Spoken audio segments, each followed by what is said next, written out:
Interested in learning about wine, but not sure where to start? You're in the right place. Welcome to the Cork and Fizz Guide to Wine podcast. I'm your host, Haley Bowman, and I'm so glad you're here.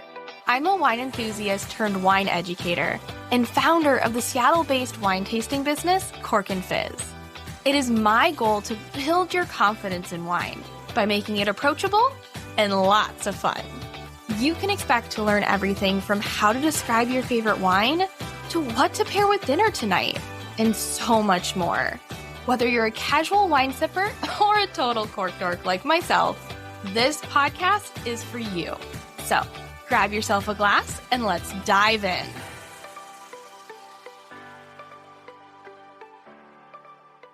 Welcome back to the Cork and Fizz Guide to Wine podcast. Today we are continuing our Italian wine mini-series, and we are doing a deep dive into one of the most important regions in all of Italy, and that is Piedmont. I'm sure for a lot of people, your mind probably goes to Tuscany. When we think of Italian wine, we think Tuscany and the Tuscan hills and the sunshine.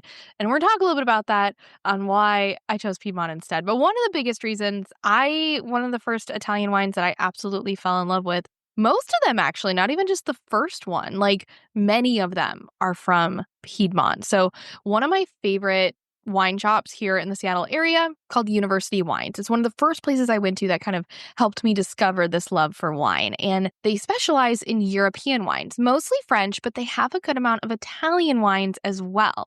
And one of the times that I went, they would do tastings on the weekends, and they actually had the winemaker in from Piedmont that made, I think it was either Roberti or is another one that's one of my favorites.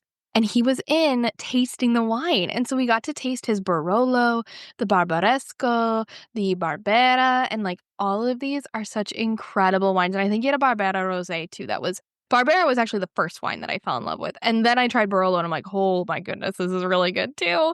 So we purchased wine that day, my husband and I, from that winemaker. And we actually still have those wines today in our storage locker that we're hoping to taste maybe in another 5, 10, 15 years. We'll see how long we can wait. But like I said, the Piedmont wines are just so incredible. I also have this really strong memory. There's an amazing Italian restaurant here in Seattle. It's called Spinace.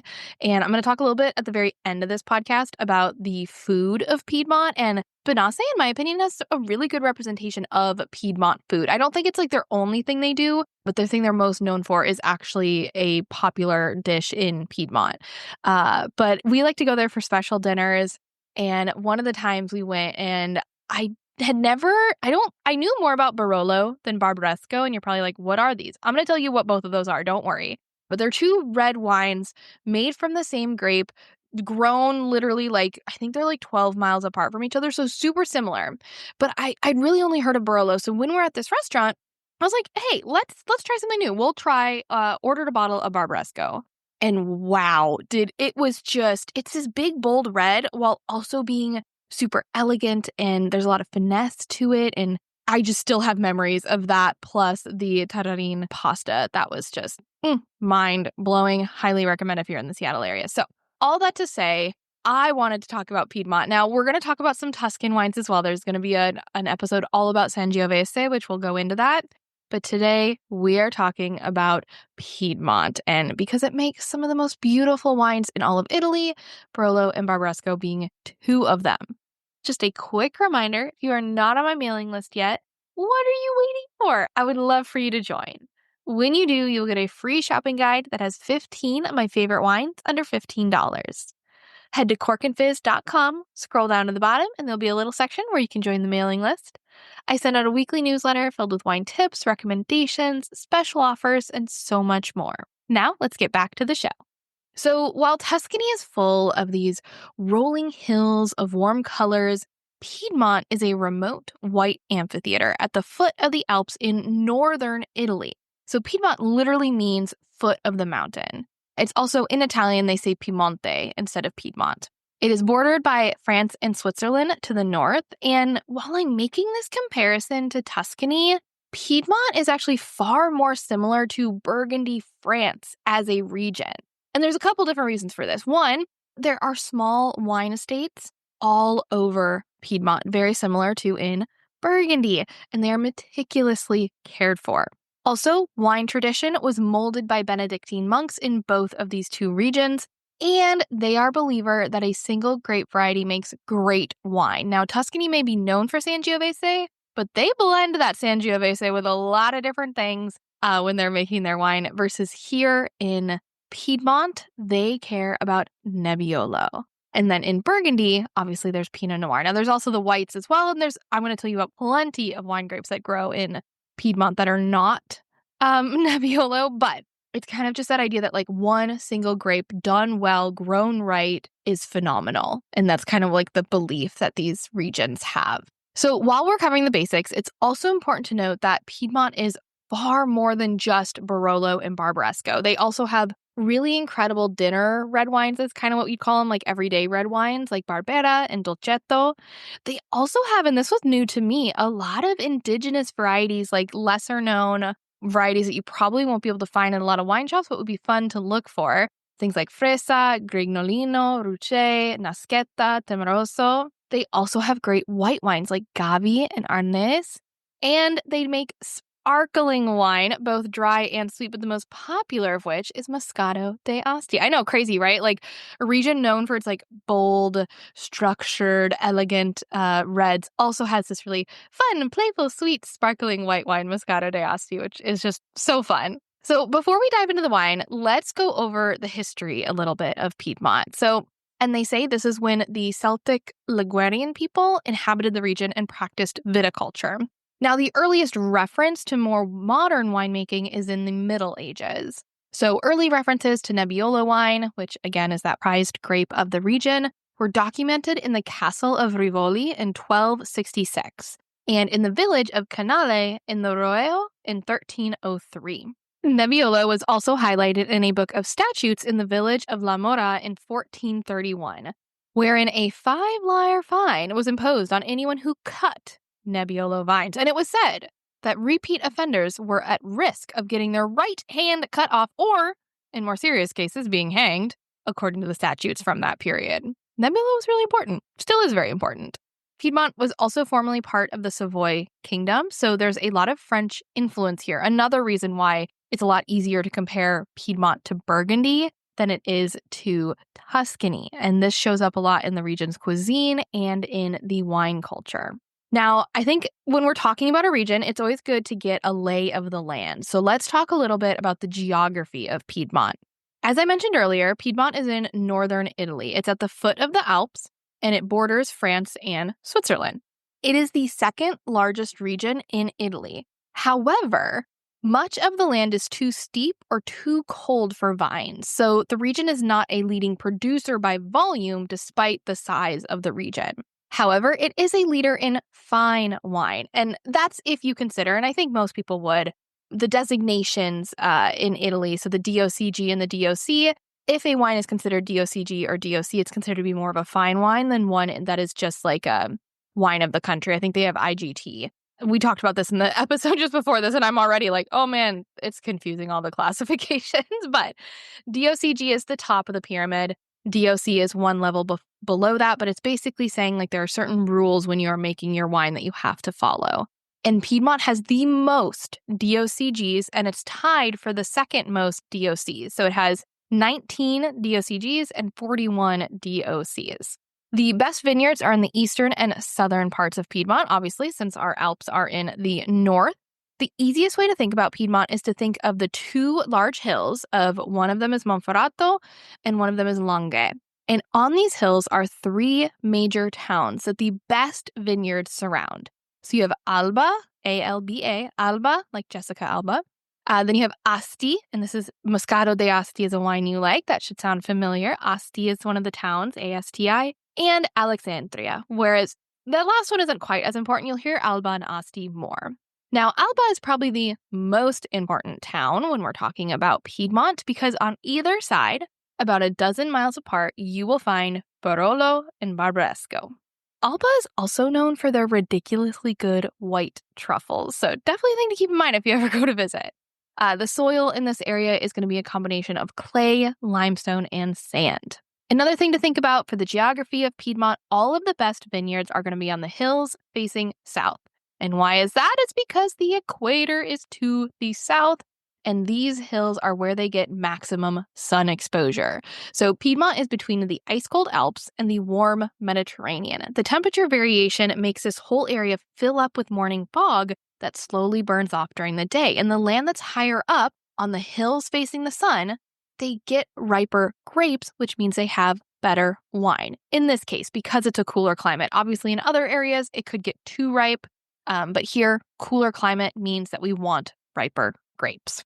Okay, so the rest of this episode is dedicated specifically to the different wines made in Piedmont. I wanted to make sure I had plenty of time to talk about it because there are lots of different wines that are made in Piedmont. Even I think some people just would think of Piedmont as one thing and somebody else might think of it as something else because there are so many great wines that come from this region. So let's start. Of course, we're going to start with the red wine. So we're going to start with our leaders, the wines that I think most people probably think of Piedmont for, and that is Barolo and Barbaresco. And these are two different red wines. Now, as I mentioned earlier, these are very profound, serious, highly structured red wines, and they come from the Langhe Hills on either side of Alba.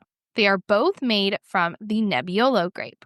This grape is just a tannin monster when it is young, as in tannin is that thing in wine that makes your mouth feel dry, almost like you had cotton balls in your mouth or your gums want to stick to your the inside of your lips. That is tannin. And so Nebbiolo just naturally, genetically produces a lot of this tannin.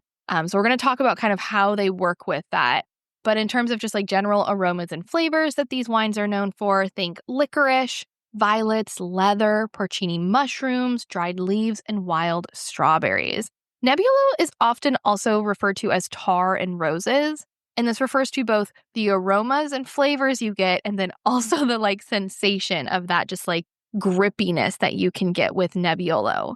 It's also one of those grapes that you really don't find much outside of Piedmont.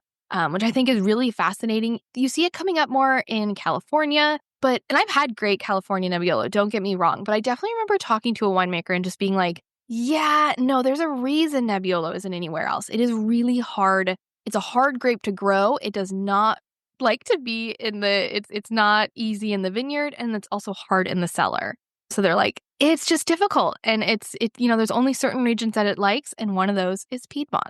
Now, fun fact, prior to the mid-1800s, so we're going back a little more history for you, Barolo wines were actually really sweet and fruity, which is how? How did they do that? So Nebbiolo is late ripening, so it takes a while to fully ripen and get those flavors, again, which is why we like a lot of sun exposure. So these winemakers would wait until October to pick their grapes. Now, that's getting close to the winter, right?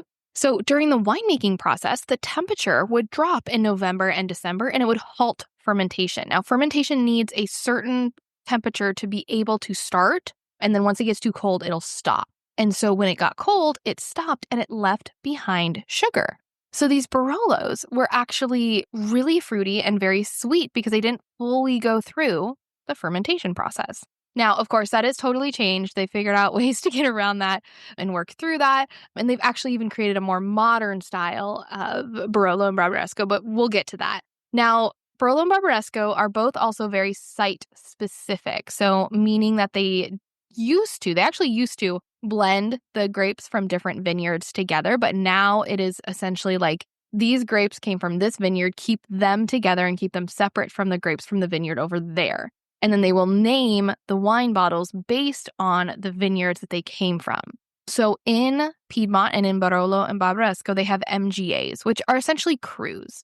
It stands for Menzioni Geografiche Aggiuntive, I think is how you say that. And then these MGAs are organized into communes. There are 11 in Barolo and 4 in Barbaresco. And so these commune names are what you're going to find on the bottle.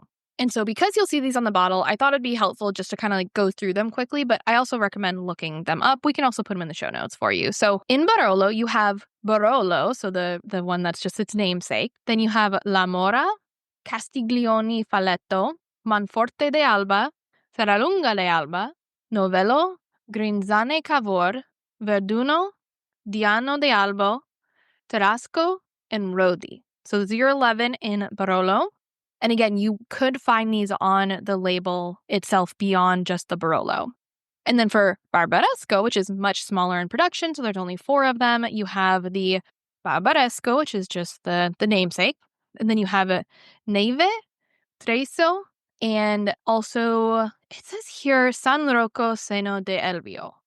Might not be saying that totally right. I'm reading these from, by the way, if you want to dive deeper into all of this, so much of my research in these regions comes from Karen McNeil's Wine Bible. Amazing book. If you're a wine nerd like me and you don't have that yet, I highly, highly recommend. Okay, so last thing I wanted to talk about are the different styles of Barolo and Barbaresco. Oh, and then we're also going to talk about the difference between them, because so far I've basically been treating them the same, and they are slightly different, so we'll go over that. This podcast is sponsored by Vochill. When you're enjoying a glass of wine, temperature matters, and you don't need to be a wine expert to know this.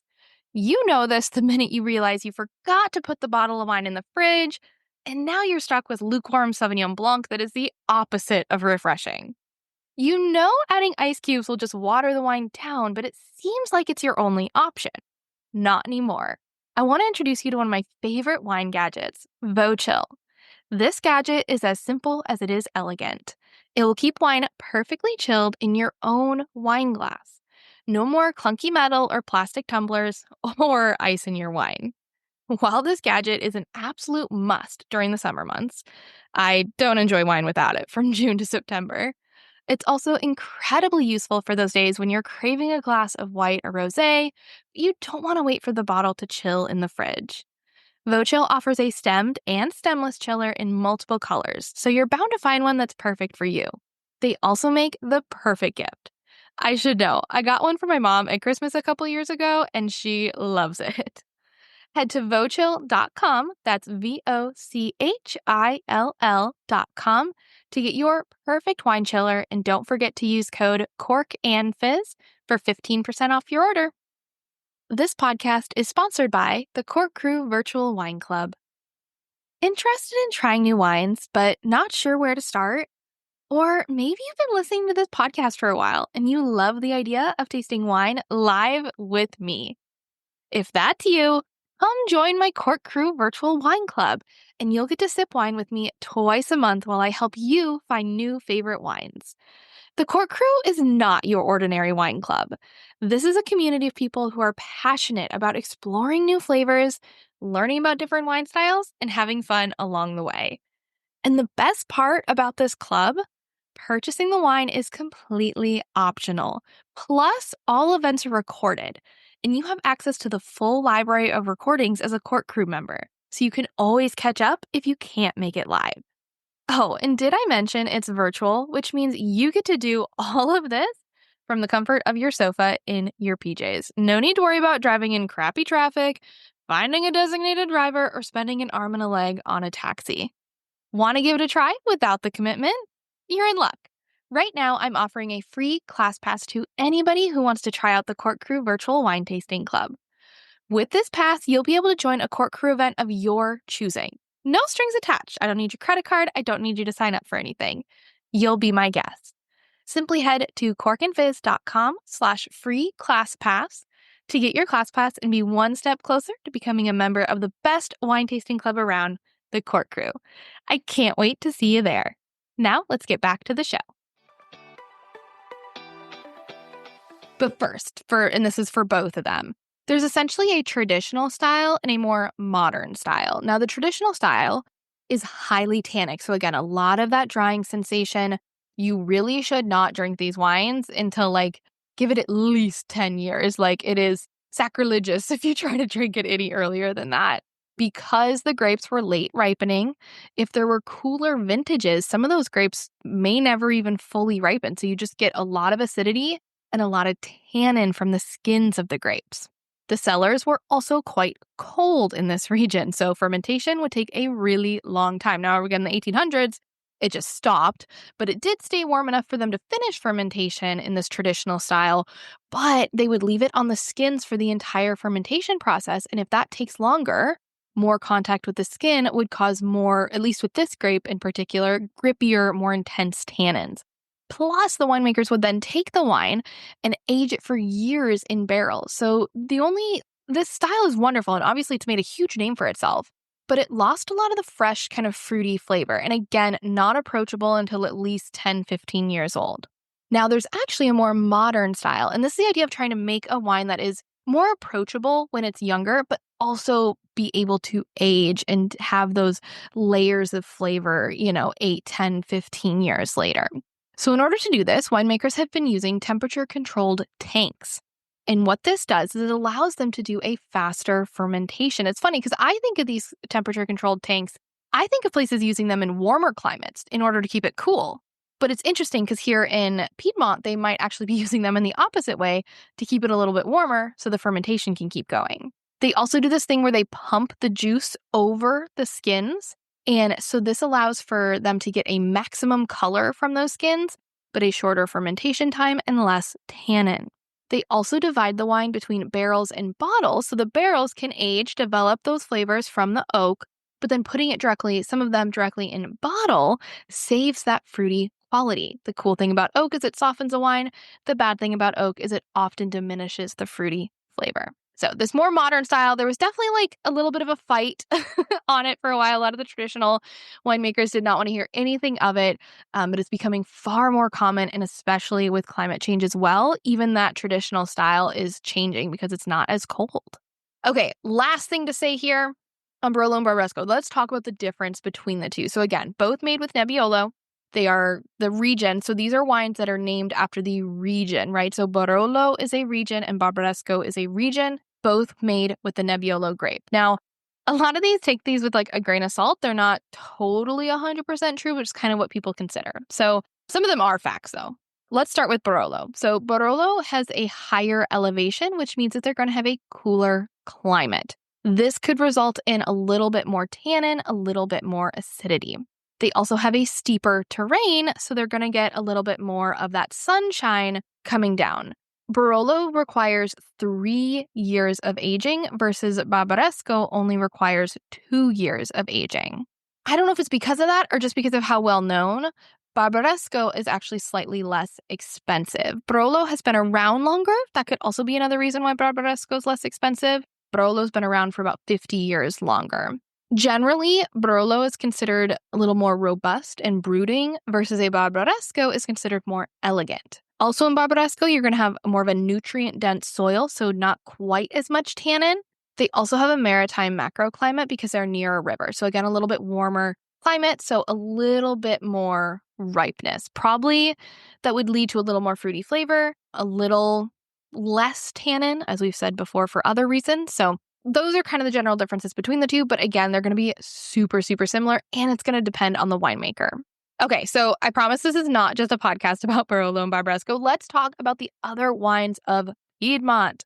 Okay, so let's talk about another red wine. It's called Barbera. And I know you're like, why do they all start with a B? And it's all so confusing. I know, it's difficult. It's Italy. So this next grape is Barbera. And Barbera is actually the name of the grape, not the region, okay? So this is the name of the grape, and the wine is actually named after the grape and sometimes the region, but they always say Barbera on them. So I love that about this. Up until about the 1980s, Barbera was kind of treated as the stepsister for Nebbiolo, so it was planted basically everywhere except for the best vineyards, which were saved for Nebbiolo. But by the 1980s, it was recognized as a diamond in the rough, and they started making much better quality Barberas. You're going to get flavors of cherry, violet, licorice, dark chocolate. It is a great everyday dinner wine. And in general, you're going to see these labeled. The two most popular are going to be Barbera de Alba and Barbera de Asti. And so these basically stand for Barbera is the name of the grape. De Alba says it's from the town of Alba versus de Asti is from the town of Asti. My personal preference, I love a de Alba, but they are both really, really wonderful. Don't ask me the difference between them. That's a whole other podcast for us. Okay. The other popular dinner red wine here in Piedmont is Dolcetto. And if Barbera was considered like the stepsister of Nebbiolo, like I don't even know what you would consider Dolcetto because it was given like no attention at all. Like it is that sister in the closet, I guess. I don't even know. It is, again, there's been a resurgence and there's been a focus on this wine, and I'm so grateful for it because it's a delicious wine. This wine's going to have a little bit of a lower acidity and it's going to be a lot softer. It also has this really firm, spicy fruitiness, and again, a little bit of that chocolate, a little bitter chocolate note. You can find Dolcetto in Alba, so Dolcetto de Alba, but also in Dogliani. And in this region, it does not say Dolcetto on the bottle, all right? So this one, for the most part, Dolcetto, again, the name of the grape, you're going to find it on the bottle, except in Dogliani because it's the only grape that they grow. Okay, so talking about red wines, there are also some other Nebbiolos. Remember, Nebbiolo's the grape that are not in Barolo and Barbaresco. So first you have Nebbiolo Langhe, and this basically means any Nebbiolo that's grown in the hills of Langhe, not in Barolo or Barbaresco. Definitely going to be a little more approachable wine, definitely going to be a lot cheaper as well. So if you want to try something like this or see if Barolo and Barbaresco would be something you might like, but you don't want to pay $50 or more for a bottle, look for a Nebbiolo Langhe. Also far north from Langhe, so we're going to be we're in the Alpine foothills. You're going to find Gemme, Ghemme, and Gattinara. It's Gattinara. These are generally leaner, but they're super harsh because of that colder climate, so you need to have food with them. Not that you'd have any Italian wine without food. Okay, and lastly, for the red varieties, there are also some lesser known indigenous, meaning they are local to the Piedmont area.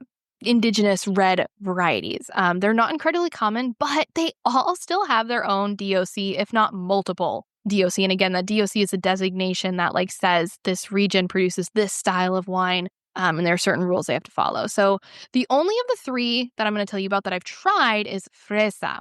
I really remember loving this. Freisa equals strawberry in Italian, and it shows up in the flavor a lot. There's also a lot of this herbaceous, green olive, bitter almond note to it, which I think is what makes it kind of polarizing. It is sometimes produced in a slightly frizzante style. I have not had this style, but sounds great. High acidity, grippy tannin, and the bottles should include Freisa in the name. There are 5 DOCs, but each of them have Freisa, Freisa, in the name. These other 2 I have not tried, but I'm definitely going to keep my eye out for them. One of them is Grignolino. This is a pale in color, but really bold in flavor. I feel like Piedmont, that should be the catchphrase of Piedmont, pale in color, but bold in flavor. That is truly what it is. Nebbiolo, whenever I see it looks really light, and then you have a taste where you're like, whoa. So apparently a lot of the other wines are like this too. So Grignolino, another indigenous grape variety. You can get flavors of cherry, almond, rhubarb, and it's going to be quite earthy. Again, I think there's 2 DOCs for Grignolino, and you'll see that in the name, Grignolino. The final one is Ruché, Ruche. It is a very rare indigenous variety. Lots of spice, violet, red pepper, just black pepper, mint, cinnamon. And again, super rare. I have not had a chance to try this. I think this one only has 1 DOC, but it has Ruché in the name. All right, hopefully this hasn't gone on. I don't think this has gone on for too long yet. Now we got to talk about the white wines because yes, there are amazing white wines in Piedmont. So first we're going to talk about Gavi. And Gavi, if you have not tried Gavi yet and you love Pinot Grigio, you got to get your hands on a Gavi. It's also really great. It's really minerally. So Gavi is a region. So it is made from the Cortese grape around the village of Gavi, and it is a DOCG, so very top of our pyramid. You can also find Cortese in 3 other DOCs, but I'm specifically talking about the ones from the Gavi DOCG. It's a pretty easy and accommodating grape to grow, and in terms of flavors, you're going to get this minerally lemon, apple, melon, chalkiness. Goes really well with seafood. And speaking of seafood, the next grape varieties I'm going to tell you about are all indigenous varieties. So again, kind of lesser known grapes that are local to Piedmont. So the first one is Arnés, and it actually means rascal in the Piemontese dialect. And it is a really great match for seafood. Again, dry, lively. It's got peach, apple, lemon, and a little bit of spice to it. The other 2 grapes here, in terms of the lesser known indigenous varieties, were saved from extinction. So the first one, Nasqueta, was saved from extinction in the 90s by Elvio Cogno family. And now there are over 35 producers of this grape. How cool is that? Very bright and aromatic. It's got this salt and pepper minerality, almond bitterness, and a peachy creaminess. I'm definitely going to be keeping my eye out for this grape. The last one is called Timorasso, and this was saved from extinction by Walter Massa in the region of Colli Tortonese. It is often likened to dry German Riesling, so all of the sommeliers love it, as sommeliers love a good high-acid wine. It is very bright, crisp and floral. Okay, still more white wine found in Piedmont. You will find Chardonnay. It is good. Piedmont is a cooler climate. They have limestone hills. Those two things combined together tell you they're going to make a good Chardonnay. Just not as exciting, right? We all know what Chardonnay is, but definitely give it a try if you find it out there. Lastly, let's talk about the sparkling wine in Piedmont. So I'm going to save Moscato d'Asti. We're going to talk about that in a second. But first, let's talk about a wine you may not have heard of before, but you may have tried. It's called Asti, and it used to be called Asti Spumante. And this is different from a Moscato d'Asti, despite the fact that they're made from the same grape. But Asti is, the Spumante is the important part. It is a more sparkling. It is a true sparkling. It is made using the tank method, so the same way that they make a Prosecco. And it is made from the grape called Muscat Blanc à Petit Grain, or you can call it Moscato. The best versions of these they have ripe peaches and apricots. And the thing is, you can find an Asti, or also used to be called Asti Spumante, that is semi-sweet, or as of 2017, they can be dry, meaning not any sugar left over. And then they are usually between about 9 and 11.5% alcohol. The lower the alcohol level, likely the higher the sweetness.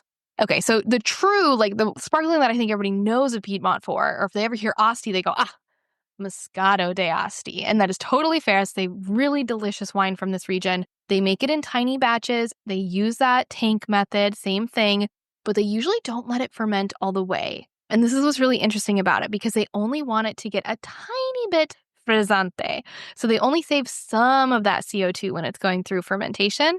And that also means that they only have about 5% alcohol. So you could drink this thing all day and not feel it. It is sweet, but not syrupy sweet because of that frizzante.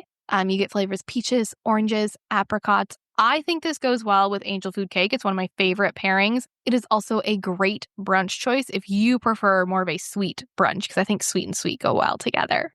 And then also in Piedmont, they do make traditional method sparkling. So the same kind of style of wine that's made in Champagne, they do make it in Piedmont, and often made with the Pinot Noir and Chardonnay grape. Okay, before we finish this episode, I want to talk a little bit about the food of Piedmont, because you can't have Italian wine without having some food. So despite the region, it's being in the north, and I think a lot of people would think seafood, it is not light food. They eat a lot of meat, and they also borrow a lot of ingredients from French cuisine.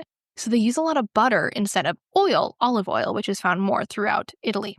As I mentioned before, if you are in the Seattle area, go try Spinace. They have some amazing Italian food, and I think a lot of it's Piedmont inspired.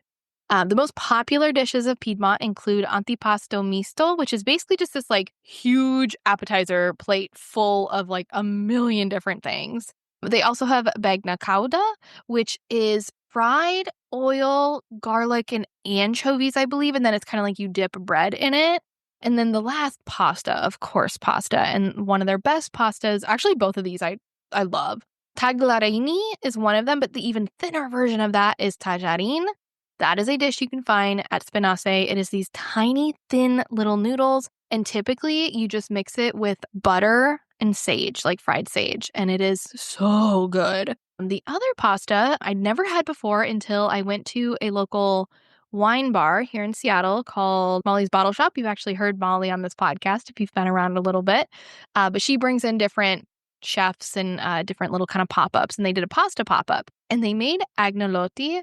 And it was, oh my God, I think it's the best pasta. It might even be better than the Spinace tajarin. But agnolotti is basically these little raviolis filled with meat. And then again, the sauce is a butter herbaceous sauce. And so good. And both of those go beautifully with Gavi, Barolo, Barbareso. They all go wonderfully. So if you're not drooling by now, I hope you have food coming to you soon, because I'm hungry. All right. I hope you enjoyed this episode of the Cork and Fizz Guide to Wine podcast. If you loved it as much as I did, you know what to do. Please take a quick second, rate it, leave a review, send me a message on Instagram. Let me know which of these wines you're most excited to try. Give me your feedback. I'd love to hear it. And please share this with other wine lovers in your life. In next week's episode, we will be learning about the island of Sardinia, and not just from me, we will be talking to Nikki Dickerson, who is at Sip with Nick on Instagram. She is a wine blogger, a viñeron. She actually has planted her own vineyard and is starting her own winery with her husband in Sardinia. And she does so many other amazing things. She's a writer. You're going to love this. I've actually already done the interview, so I know it's amazing. And Nikki has so many things to share about the island of Sardinia. So you're going to want to tune in for that. Thanks again for listening. And if you want to learn more about wine, come follow me at Cork and Fizz on Instagram. And if you're interested in exploring new wines and joining an incredible community of wine lovers, be sure to sign up for my virtual tasting club, The Cork Crew. Head to thecorkcrew.com to learn more and use code WINE101 when signing up to get your first month free. Cheers!